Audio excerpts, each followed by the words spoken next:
Pakistan Saudi अरब के बीच रक्षा समझौता हुआ है। दोनों देश मिलकर बनाएंगे ड्रोन और मिसाइल। क्या कुछ है इस रक्षा समझौते में वो भी हम आपको बताते चल रहे हैं। सऊदी और पाकिस्तान मिलकर फाइटर जेट भी बनाएंगे ये कहा जा रहा है। तो सहयोग कई दिशाओं में होगा, सहयोग कई स्तर पर होगा।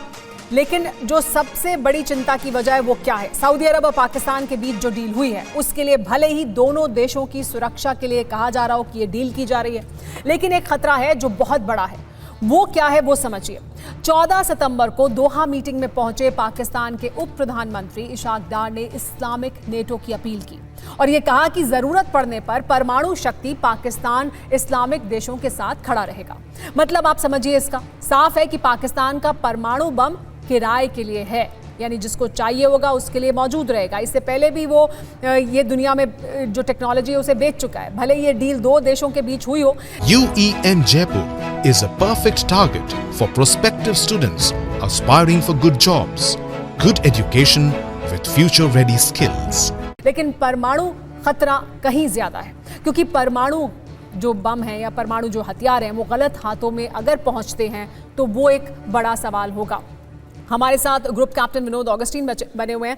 सर, ये एक बड़ा सवाल है कि पाकिस्तान एक इस तरह का कैरेक्टर है जिस पर पहले भी ये तमाम सवाल उठ चुके हैं और अब पाकिस्तान अपनी इसी ताकत को जो उसके पास मौजूद है उसको एक लेवरेज की तरह इस्तेमाल कर रहा है अरब वर्ल्ड में, मुस्लिम वर्ल्ड में अपनी एक जगह बनाने के लिए और अपनी एक खास जगह बनाने के लिए, उससे इकोनॉमिक फायदा भी उठाने के लिए। लेकिन ये दुनिया के लिए बड़ा खतरा है। क्या दुनिया इसे समझेगी या समझ रही है? देखिए, जो अम्बेसडर साहब कहें उस बात, वो जो है वो एक यूटोपियन एरा को दर्शाता है। जो ये पारस्परिक रक्षा समझौता जो इन्होंने किया है, स्ट्रेटेजिक म्यूचुअल डिफेंस एग्रीमेंट, जिसको इन्होंने SMDA का भी नाम दिया है सुमेरा जी, ये जैसे प्रीवियसली अमिताभ साहब कह रहे थे, इसका नुआंसेस को पढ़ना बहुत जरूरी है। इसमें दो महत्वपूर्ण बिंदु हैं। सबसे पहली बात जो आपने उठाई वो है न्यूक्लियर प्रोलिफरेशन। ये क्या एक तरह का instead of selling the bomb on hire है क्या? ये पहला प्रश्न चिन्ह है।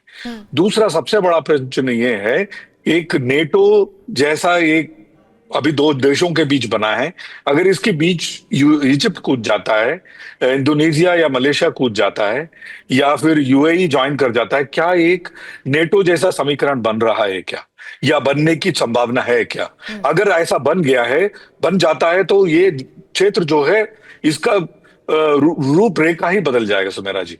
तो ये अपने आप में ये एक बहुत बड़ा प्रश्न चिन्ह है और इसको बहुत करीबी से, जैसे आज हमारा प्रतिक्रिया आया है, इसको बहुत करीबी से देखना जरूरी है। और ये तीसरा सबसे बड़ा तमाचा जो है ट्रंप के चेहरे पे और ट्रंप के मुंह पे है, क्योंकि ट्रंप जब से अपने इनवर्ड देखने लगे हैं तब से ये जो क्षेत्र जो है ये अपना सुरक्षा अपने हाथ लेने लगे हैं। और इस कतर का अटैक जो है इसमें सबसे बड़ा एक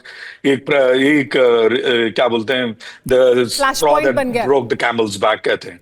बिल्कुल। सर, हमारे साथ डॉक्टर जाकिर हुसैन मौजूद हैं, उनसे इसी पर बात करते हैं। जो आपने कहा कि कितना बड़ा खतरा है ये जो इस्लामिक नेटो बनाने की बात हो रही है, क्योंकि अभी ये दो देशों के बीच डील हुई है, लेकिन अगर इसका दायरा बढ़ता है, इसमें और देश जुड़ते हैं। मेरा सवाल लेकिन सर आपसे ये कि क्या वाकई ऐसा हो सकता है? क्योंकि कतर पर हमला हुआ, उसके बाद सब वहां सॉलिडारिटी में पहुंचे तो जरूर, ये बात भी हुई कि हमें एक सैन्य सहयोग करना चाहिए, लेकिन इस तरह की कोई भी बात उस डॉक्यूमेंट में नहीं है जो इस बैठक के बाद निकलकर सामने आया। यानी उस पर किसी तरह की कोई सहमति नहीं बनी है। साथ ही अलग अलग जो मतभेद हैं वो भी फाइन प्रिंट में देखने को मिलता है। यानी UAE ने या बाकी जिनके इजराइल के साथ भी अच्छे संबंध हैं, उन्होंने अपने उच्च अधिकारियों को नहीं भेजा था। तो क्या ये संभव है कि एक इस्लामिक नेटो बने, या इनमें विरोधाभास इतने हैं कि ये होना बहुत मुश्किल है और नहीं होगा, असंभव है? देखिए, मेरा कहना है कि क्यों ना बने। ये एक बड़ा, ट्रंप ने जिस तरीके से धोखा दिया है अरब कंट्रीज को, इतना billions and billions of dollar के आर्म्स खरीदते हैं, दर्जनों उनके बेस हैं, लेकिन उनकी सुरक्षा की गारंटी नहीं दी गई। आने वाले कल में जब इजराइल का वर्चस्व बढ़ेगा तो सारे अरब उन्हीं के साथ हाथ जोड़ के खड़े रहेंगे। ये जो है भविष्य का जो मंजर दिखाई दे रहा है, सऊदी अरबिया ने उसी को चरितार्थ किया है। और मैं पूरी तरीके से ये सहमत हूं कि ये ऑर्गेनाइजेशन बढ़ेगा। कौन रोक, यूएई ज्वाइन करेगा, कतर ज्वाइन करेगा, इवन कि ईरान की भी टैसिट अंडरस्टैंडिंग है, ईरान टसल में नहीं आएगा, ऑलरेडी इनके रजिस्टर। 4 चीजें मैं बताना चाहता हूं कि इसके कॉन्सिक्वेंसेस क्या होंगे। जी। जो नेटो के आर्टिकल 5 के तहत एक दूसरे को सपोर्ट करेंगे, इसका मतलब है कि सऊदी अरबिया भी पाकिस्तान के लिए खड़ा होगा। ट्रूप चाहे सैन्य शक्ति न भेजे, लेकिन आर्म्स और मनी का सपोर्ट करेगा। हमारे से अगर लड़ाई होती है तो अभी पाकिस्तान की सिर्फ 1 हफ्ते की क्षमता थी, लेकिन अब ये क्षमता बढ़ेगी। जब आर्म्स और मनी मिलेंगे तो ये और ज्यादा लड़ाई होगी। दूसरा ये होगा, चाइनीज आर्म्स जो है पाकिस्तान के थ्रू मिडिल ईस्ट में जाएगा, अमेरिका का सब्स्टिट्यूशन चाइनीज का आर्म्स होगा। तीसरा सबसे बड़ी बात यह है कि आईमेक जो है, India, middle east, Europe economic corridor अधर में बिल्कुल लटक गया। इसका भविष्य हम नहीं देख रहे हैं कि अब ये आगे बढ़ पाएगा। 5वां जो है, सबसे बड़ा जो ये चीजें उभर के आ रही हैं कि न्यूक्लियर एग्रीमेंट जो हुआ है, बल्कि सऊदी अरब ने ही इसको प्रोड्यूस किया है। मैंने जो है 2016 में एक किताब लिखी थी जो रूटलेज इंटरनेशनल ने पब्लिश किया है सऊदी अरेबिया पे।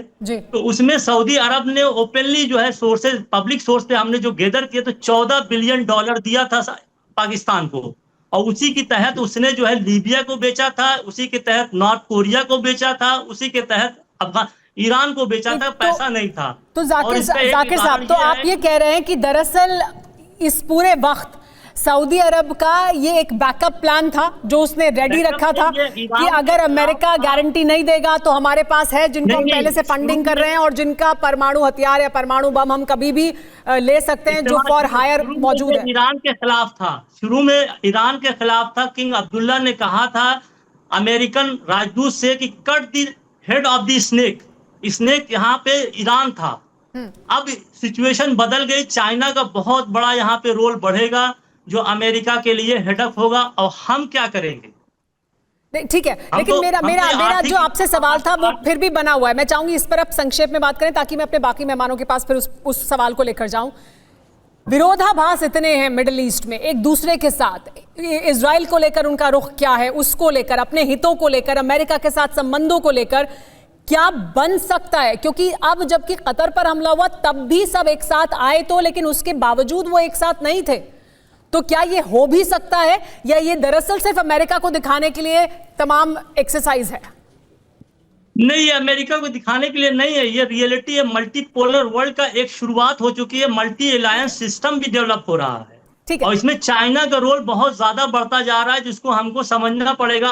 पाकिस्तान के थ्रू चाइनीज आर्म्स वहां जाएंगे। अभी आपने जो न्यूज दिखाई कि ड्रोन और ये सब को प्रोडक्शन करेंगे तो चाइनीज टेक्नोलॉजी ही जाएगी, पाकिस्तान के पास तो कुछ है नहीं। आपके मुताबिक ये हकीकत है, ये मल्टीपोलर वर्ल्ड जिसकी हम बात कर रहे हैं उसी का ये भी एक हिस्सा है।